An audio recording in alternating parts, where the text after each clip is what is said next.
Hello, and welcome to Benny's Alternate Universe. It's a show where we talk about what's going on with my tape collection, which is constantly growing and has a lot of cool titles in it. The one we're going to talk about today is one that I don't hear people talk about much anymore these days, and I think it's kind of curious when the conversation comes up about Nirvana. We hear about their debut, Raw and Rugged, Bleach, that was produced by Jack and Dino for 600, 700, some paltry sum. And we hear, of course, about the Butch Vig produced Nevermind, commercial breakthrough with the huge single Smells Like Teen Spirit, Come As You Are, Lithium, In Bloom, and changed the entire landscape of what was mainstream rock at the time, and I guess we could say for all time, because the influence of Nirvana was huge.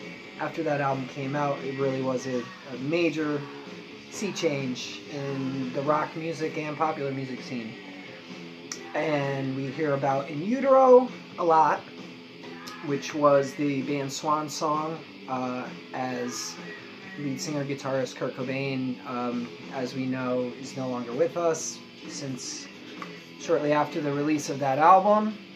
But the one that we don't hear about too much, we hear about, of course, Unplugged Live in New York. Big classic album there too.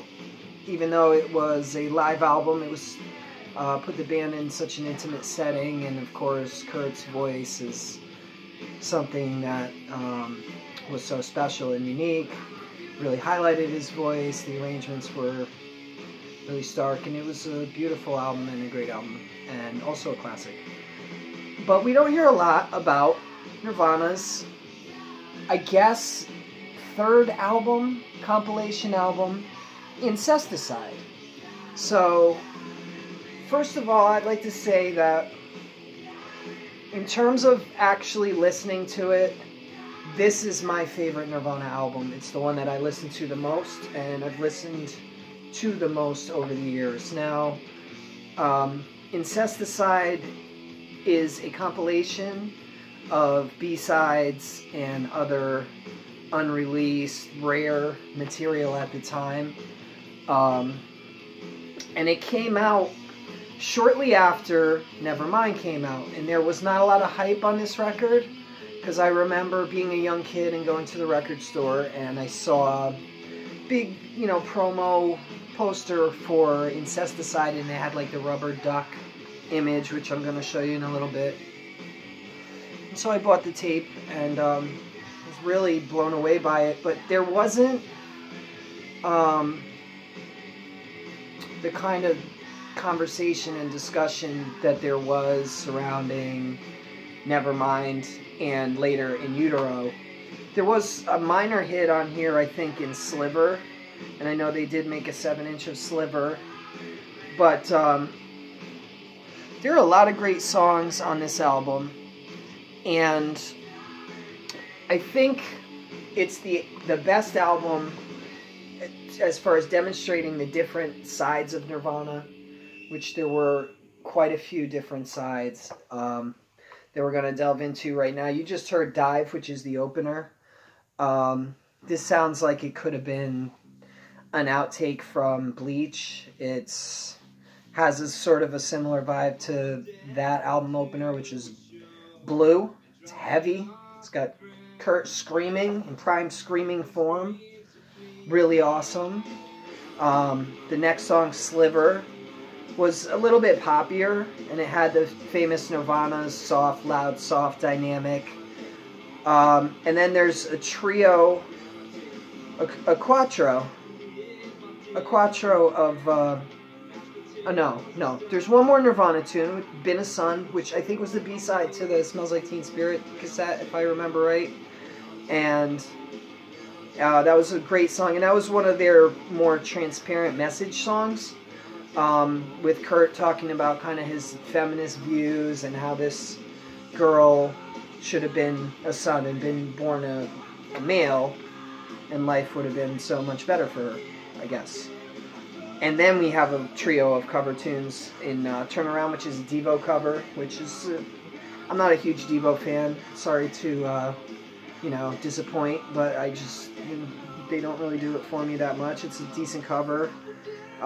Molly's Lips and Son of a Gun are both awesome pop covers of the Vaselines that are just caked in grime and awesome sound and performance. And then Nirvana cover themselves on New Wave Poly, which is just, I would say it's more of a punk rock or metal poly, because they just take the power chords of the acoustic song from Nevermind and plug them in. Plug in the old Jag Stang and rip away on that. So, pretty cool, and that ends out side one. Side one, I would say, definitely has more of the catchier, normal, more normal and poppier songs on the album, and it's kind of a clean break that way, which is cool, because side two is where it gets into really bizarre stuff, which I love. Beeswax, Downer, Mexican Seafood, Hairspray Queen, Aero Zeppelin. Aero Zeppelin has some killer riffs, some of the best of their entire catalog. And Big Long Now, which is great. Heavy, droney, dark, super dark song featuring Dale Crover from Melvins on drums, and he actually features on a number of tunes on side two.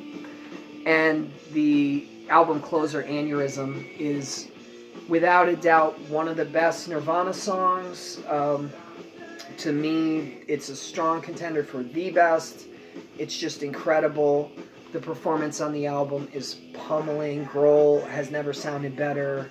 Kurt's screams are harrowing, and it's super catchy. It has great lyrics. Come on over and do the twist. Love you so much, it makes me sick. Classic line, classic song, and so it's really great album in the way that it's divided, and that, first of all, I don't think there's a bad song on the album. I really don't. I know maybe certain fans might not like some of side two because it does get really weird. Mexican Seafood is one of Kurt's weirdest vocal performances. He's kind of like creaking off the back of his throat. I don't know how he achieved that. It's a really weird sound, and he's talking about yeast infections and things like that.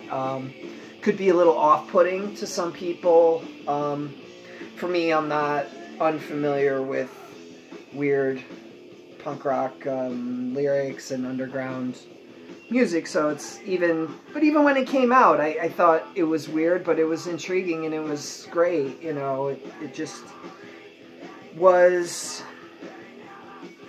the Nirvana album that just, to me, captured all the sides of Nirvana in a really nice way. I guess the only thing that it's lacking would be a good slow song, or, you know, like, there's no All Apologies, there's no Something in the Way, and there's no About a Girl.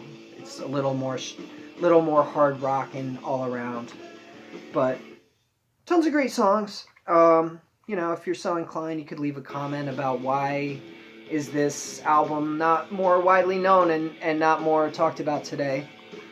Incesticide. Before I sign off, let me just show you the cover. This is a pretty cool cover on this one, but unfortunately, we have the album cover art, which is done by Kurt, one of his paintings with some weird, creepy figures and stuff.